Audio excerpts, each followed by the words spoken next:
नमस्कार दोस्तों, आपका हमारे चैनल में स्वागत है। संक्षिप्त महाभारत कथा आदि पर्व। आज की कथा में जन्मेजय के भाइयों को श्राप और गुरु सेवा की महिमा। उग्र सर्वज्ञ ने कहा, ऋषियों, परीक्षित नंदन जन्मेजय अपने भाइयों के साथ कुरुक्षेत्र में एक लंबा यज्ञ कर रहे थे। उनके 3 भाई थे, श्रुतसेन, उग्रसेन और भीमसेन। उस यज्ञ के अवसर पर वहां एक कुत्ता आया। जन्मेजय के भाइयों ने उसे पीटा और वह रोता चिल्लाता अपनी माँ के पास गया। रोते चिल्लाते कुत्ते से माँ ने पूछा, बेटा तू क्यों रो रहा है? किसने तुझे मारा है? उसने कहा कि माँ, मुझे जन्मेजय के भाइयों ने मारा है।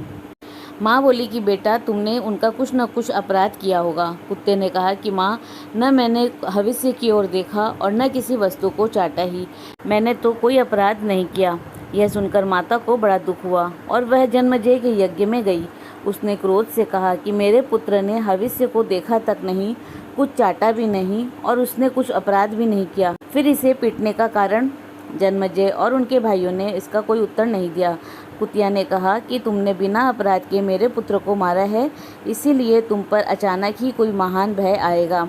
देवताओं की कुतिया शर्मा का यह श्राप सुनकर जन्मेजय बड़े दुखी हुए और घबराए भी। यज्ञ समाप्त होने पर वे हस्तिनापुर आए और एक योग्य पुरोहित को ढूंढने लगे जो इस अनिष्ट को शांत कर सके। एक दिन वे शिकार खेलने गए। घूमते घूमते अपने राज्य में ही उन्हें एक आश्रम मिला। उस आश्रम में श्रुतश्रवा नामक एक ऋषि रहते थे। उनके तपस्वी पुत्र का नाम सोमश्रवा था। जन्मेजय ने उस ऋषि पुत्र को ही पुरोहित बनाने का निश्चय किया। उन्होंने श्रुतश्रवा ऋषि को नमस्कार करके कहा कि भगवान, आपके पुत्र मेरे पुरोहित बने। ऋषि ने कहा, मेरा पुत्र बड़ा तपस्वी और स्वाध्याय संपन्न है। यह आपके सारे अनिष्टों को शांत कर सकता है। केवल महादेव के श्राप को मिटाने में इसकी गति नहीं है, परंतु इसका एक गुप्त व्रत है। वह यह है कि यदि कोई ब्राह्मण इससे कोई चीज़ मांगेगा तो वह उसे अवश्य दे देगा। यदि तुम ऐसा कर सको तो इसे ले जाओ।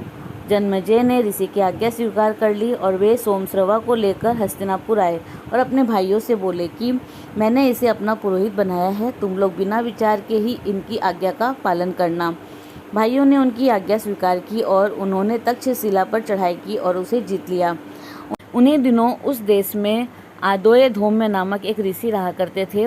उनके 3 प्रधान शिष्य थे, आरुणि, उपमन्यु और वेद। इनमें आरुणि पांचाल देश का रहने वाला था।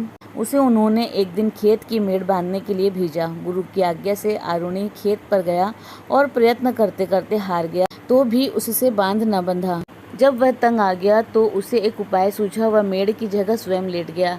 इससे पानी का बहना बंद हो गया। कुछ समय बीतने पर आदोय धौम्य ने अपने शिष्यों से पूछा कि आरुणि कहाँ गया। शिष्यों ने कहा कि आपने ही उसे खेत की मेड़ बांधने के लिए भेजा था। आचार्य ने शिष्यों से कहा, हम लोग भी जहाँ वह गया है वहीं चले। वहाँ जाकर आचार्य पुकारने लगे, आरुणि तुम कहाँ हो, आओ बेटा। आचार्य की आवाज़ पहचान कर आरुणि उठ खड़ा हुआ और उनके पास आकर बोला कि भगवान, मैं यहाँ हूँ। ये जल बहा जा रहा था। जब मैं उसे किसी प्रकार भी रोक न सका तो स्वयं ही मेड़ के स्थान पर लेट गया। अब एकाएक आपकी आवाज़ सुनकर मेड़ तोड़कर आपकी सेवा में आया हूँ। आपके चरणों में मेरा प्रणाम है। आज्ञा कीजिए, मैं आपकी क्या सेवा करूँ? आचार्य ने कहा कि बेटा, तुम मेड़ के बांध को उद्दलन यानी कि तोड़ ताड़ करके उठ खड़े हुए हो, इसीलिए आज से तुम्हारा नाम उद्दालक होगा। फिर कृपा दृष्टि से देखते हुए आचार्य ने कहा कि बेटा, तुमने मेरी आज्ञा का पालन किया है, इसीलिए तुम्हारा और भी कल्याण होगा। सारे वेद और धर्मशास्त्र तुम्हें ज्ञात हो जाएंगे।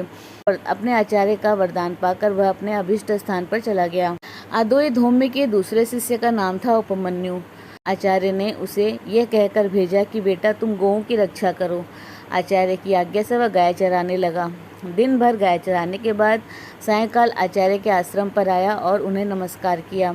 आचार्य ने कहा कि बेटा, तुम मोटे और बलवान दिख रहे हो, खाते पीते क्या हो? उसने कहा, आचार्य, मैं भिक्षा मांगकर खा पी लेता हूँ। आचार्य ने कहा कि बेटा, मुझे निवेदन किए बिना भिक्षा नहीं खानी चाहिए। उसने आचार्य की बात मान ली। अब वह भिक्षा मांगकर उन्हें निवेदित कर देता और आचार्य सारी भिक्षा लेकर रख लेते। वह फिर दिन भर गाय चराकर संध्या के समय गुरुगृह में लौट आता और आचार्य को नमस्कार करता। एक दिन आचार्य ने कहा कि बेटा, मैं तुम्हारी सारी भिक्षा ले लेता हूँ, अब तुम क्या खाते पीते हो? उपमन्यु ने कहा कि भगवान, मैं पहली भिक्षा आपको निवेदित करके फिर दूसरी मांगकर खा पी लेता हूँ। आचार्य ने कहा कि ऐसा करना अंतेवासी यानी कि गुरु के समीप रहने वाले ब्रह्मचारी के लिए अनुचित है। तुम दूसरे भिक्षार्थियों की जीविका में अड़चन डालते हो, इससे तुम्हारा लोभ भी सिद्ध होता है। उपमन्यु ने आचार्य की आज्ञा स्वीकार कर ली और फिर वह गाय चराने चला गया। संध्या के समय वह पुनः गुरुजी के पास आया और उनके चरणों में नमस्कार किया। आचार्य ने कहा कि बेटा उपमन्यु, मैं तुम्हारी सारी भिक्षा ले लेता हूँ, दूसरी बार तुम मांगते नहीं, फिर भी तुम खूब हट्टे कट्टे हो, अब तुम क्या खाते पीते हो? उपमन्यु ने कहा कि भगवान, मैं इन गौओं के दूध से अपना जीवन निर्वाह कर लेता हूँ। आचार्य ने कहा कि बेटा, मेरी आज्ञा के बिना गौओं का दूध पीना उचित नहीं है। उसने उनकी वह आज्ञा भी स्वीकार कर ली और फिर गाय चराकर शाम को उनकी सेवा में उपस्थित होकर नमस्कार किया। आचार्य ने पूछा, बेटा, तुमने मेरी आज्ञा से भिक्षा की तो बात ही क्या, दूध पीना भी छोड़ दिया, फिर तुम क्या खाते पीते हो? उपमन्यु ने कहा कि भगवान, ये बछड़े अपनी माँ के थन से दूध पीते समय जो फेन उगल देते हैं वही मैं पी लेता हूँ।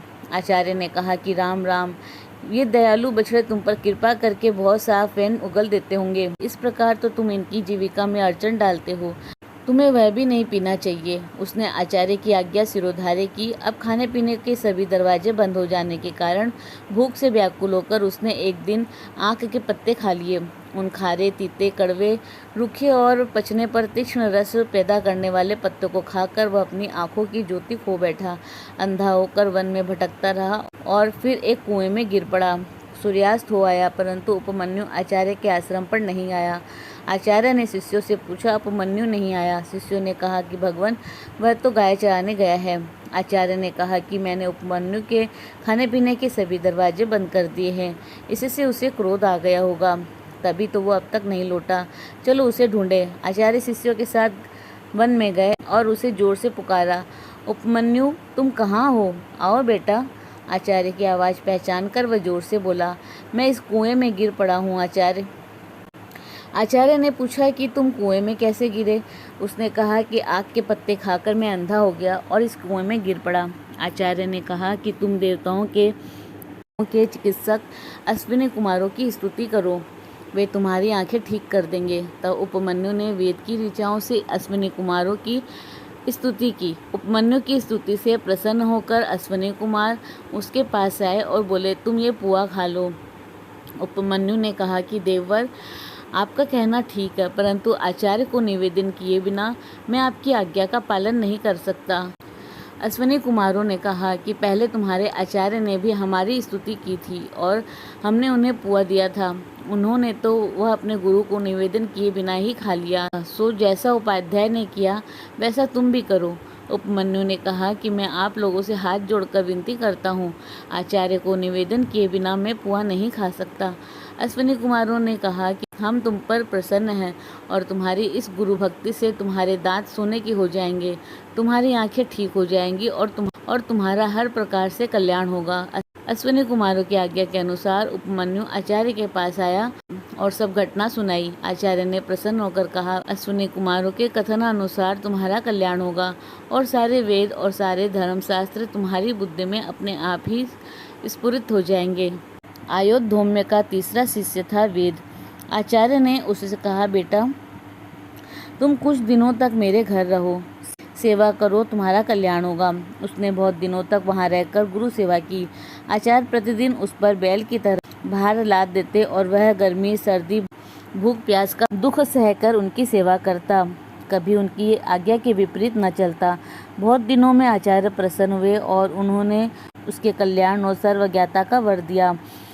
ब्रह्मचर्य आश्रम से लौटकर गृहस्थ आश्रम में आया। वेद के भी 3 शिष्य थे, परंतु वे उन्हें कभी भी किसी काम या गुरु सेवा का आदेश नहीं करते थे।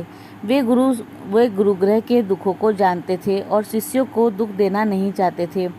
एक बार राजा जन्मेजय और पोष्य ने आचार्य वेद को पुरोहित के रूप में वरण किया। वेद कभी पुरोहित के काम से बाहर जाते तो घर की देखरेख के लिए अपने शिष्य उत्तंक को नियुक्त कर जाते थे। एक बार आचार्य वेद ने बाहर से लौटकर अपने शिष्य उत्तंक से सदाचार पालन की बड़ी प्रशंसा सुनी। उन्होंने कहा, बेटा, तुमने धर्म पर दृढ़ रहकर मेरी बड़ी सेवा की है। मैं तुम पर प्रसन्न हूँ। तुम्हारी सारी कामनाएं पूर्ण हो। अब जाओ। उत्तंक ने प्रार्थना की, आचार्य, मैं आपकी कौन सी प्रिय वस्तु भेंट में दूं? आचार्य ने पहले तो अस्वीकार किया, पीछे कहा कि अपनी गुरु माता से पूछ लो। जब उत्तंक ने गुरु माता से पूछा तो उन्होंने कहा, तुम राजा पौसे के पास जाओ और उनकी रानी के कानों के कुंडल मांग लाओ। मैं आज के चौथे दिन उन्हें पहनकर ब्राह्मणों को भोजन परोसना चाहती हूँ। ऐसा करने से तुम्हारा कल्याण होगा, अन्यथा नहीं। उत्तंक ने वहां से चलकर देखा कि एक बहुत लंबा चौड़ा पुरुष बड़े भारी बैल पर चढ़ा हुआ है। उसने उत्तंक को संबोधन करके कहा, तुम इस बैल का गोबर खा लो। उत्तंक ने ना कर दिया। वह पुरुष फिर बोला, उत्तंक, तुम्हारे आचार्य ने पहले इसे खाया है, सोच विचार मत करो, खा लो। उत्तंक ने बैल का गोबर और मूत्र खा लिया और शीघ्रता के कारण बिना रुके कुल्ला करता हुआ ही वहां से चल पड़ा। उत्तंक ने राजा पौसे के पास जाकर उन्हें आशीर्वाद दिया और कहा कि मैं आपके पास कुछ मांगने के लिए आया हूँ। पौसे ने उत्तंक का अभिप्राय जानकर उन्हें अंतःपुर में रानी के पास भेज दिया, परंतु उत्तंक को रनिवास में कहीं भी रानी दिखाई नहीं दी। वहां से लौटकर उसने पौसे को उलाहना दिया कि अंतःपुर में रानी नहीं है। पौसे ने कहा कि भगवान, मेरी रानी पतिव्रता है, उसे उच्छिष्ट या अपवित्र मनुष्य नहीं देख सकता। उत्तंक ने स्मरण करके कहा कि हाँ, मैंने चलते चलते आचमन कर लिया था। पौसे ने कहा कि ठीक है, चलते चलते आचमन करना निषिद्ध है, इसीलिए आप झूठे हैं। अब उत्तंक ने पूर्वाभिमुख होकर हाथ पैर मुंह धोकर शब्द फेन और उष्णता से रहित एवं हृदय तक पहुँचने योग्य जल से 3 बार आचमन किया और 2 बार मुंह धोया। इस बार अंतःपुर में जाने पर रानी दिख पड़ी और उसने उत्तंक को सत्पात्र समझकर अपने कुंडल दे दिए। यह कहकर सावधान भी किया कि नागराज तक्षक ये कुंडल चाहता है, कहीं तुम्हारी असावधानी से लाभ उठाकर यह ले न जाए। मार्ग में चलते समय उत्तंक ने देखा कि उसके पीछे पीछे एक नग्न छपणक चल रहा है, कभी प्रकट होता है और कभी छिप जाता है।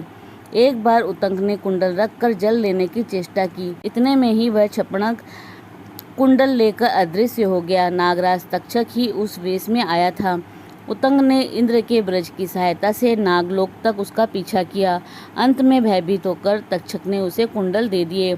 उत्तंक ठीक समय पर अपनी गुरुमाता के पास पहुंचा और उन्हें कुंडल देकर आशीर्वाद प्राप्त किया। अब आचार्य से आज्ञा प्राप्त करके उत्तंक हस्तिनापुर आया। वह तक्षक पर अत्यंत क्रोधित था और उससे बदला लेना चाहता था। उस समय तक हस्तिनापुर के सम्राट जन्मेजय तक्षशिला पर विजय प्राप्त कर लौट चुके थे। उत्तंक ने कहा कि राजन, तक्षक ने आपके पिता को डसा है, आप उससे बदला लेने के लिए यज्ञ कीजिए। काश्यप आपके पिता की रक्षा करने के लिए आ रहे थे, परंतु उन्हें उसने लौटा दिया। अब आप सर्प सत्र कीजिए और उसकी प्रज्वलित अग्नि में उस पापी को जलाकर भस्म कर डालिए। उस दुरात्मा ने मेरा भी कम अनिष्ट नहीं किया है। आप सर्प सत्र करेंगे तो आपके पिता की मृत्यु का बदला चुकेगा और मुझे भी प्रसन्नता होगी। ओम तत्सत। ओम नमो भगवते वासुदेवाय।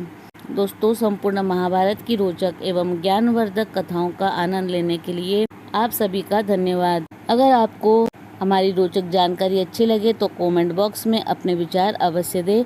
इसी प्रकार रोचक जानकारी के लिए आप हमारे चैनल को लाइक, शेयर व सब्सक्राइब करें। हमारे चैनल में विजिट करने के लिए धन्यवाद।